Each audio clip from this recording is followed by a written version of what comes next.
में मध्य देश के राजा अश्वपति और उनकी पत्नी मलविका के कोई संतान नहीं थी। उन्हें संतान की इच्छा थी, इसलिए उन्होंने सूर्यदेव की कठोर तपस्या की। सूर्यदेव ने उनकी तपस्या से प्रसन्न होकर उन्हें एक तेजस्वी कन्या का वरदान दिया, जिसका नाम रखा गया सावित्री। वह बड़ी होकर बेहद सुंदर, बुद्धिमान और धर्मनिष्ठ युवती बनी।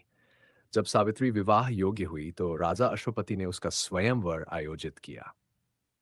लेकिन सावित्री ने स्वयंवर में किसी अन्य राजकुमार को नहीं, बल्कि सत्यवान नामक एक तपस्वी राजकुमार को चुन लिया। सत्यवान एक वीर और धर्मनिष्ठ राजकुमार था, लेकिन उसकी स्थिति बहुत कठिन थी। उसका राज्य छीन लिया गया था और वह जंगल में अपने वृद्ध माता पिता के साथ कष्टमय जीवन बिता रहा था। जब ज्योतिषियों ने सत्यवान की कुंडली देखी, तो उन्होंने कहा कि वह केवल 1 वर्ष तक ही जीवित रहेगा। यह सुनकर राजा अश्वपति बहुत चिंतित हुए, लेकिन सावित्री ने दृढ़ता से कहा, जो निर्णय मैंने लिया है वह अटल है। मैं सत्यवान से विवाह करूंगी। राजा अश्वपति ने अपनी बेटी की इच्छा को सम्मान देते हुए विवाह की स्वीकृति दी, और इस प्रकार सावित्री का विवाह सत्यवान से हुआ। सावित्री और सत्यवान का जीवन शुरुआत में सुखमय था। वे जंगल में रहते हुए एक दूसरे के साथ समय बिताते थे और सत्यवान अपने माता पिता की सेवा करता था।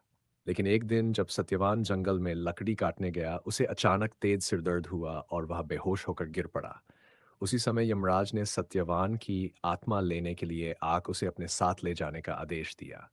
सावित्री ने अपने पति का सिर अपनी गोदी में रखा और यमराज से कहा, आप मेरे पति को मत ले जाए। वह अभी बहुत अच्छे इंसान है।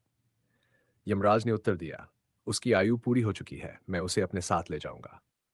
सावित्री ने यमराज से अनुरोध किया कि वह सत्यवान को छोड़ दे, लेकिन यमराज ने कहा, यह मेरी शक्ति से बाहर है, उसे मैं लेकर जाऊंगा। फिर भी सावित्री ने हार नहीं मानी और यमराज के पीछे पीछे चलने लगी। यमराज ने कई बार उसे लौटने के लिए कहा, लेकिन वह नहीं रुकी।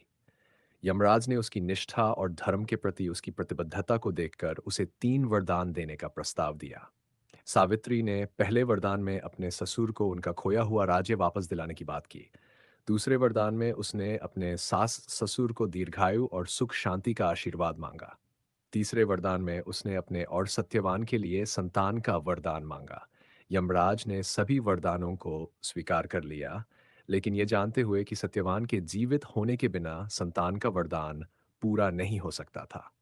यमराज ने अंततः सत्यवान को जीवन दान दिया और उसे सावित्री के पास लौटा दिया। सावित्री और सत्यवान की ये कहानी हमें सिखाती है कि सच्चा प्रेम और निष्ठा किसी भी मुश्किल को पार कर सकती है। सावित्री ने अपनी प्रगाढ़ प्रेम और भी पराजित किया। यह कहानी यह भी बताती है कि धर्म और सत्य का मार्ग हमेशा हमें विजय की ओर ले जाता है।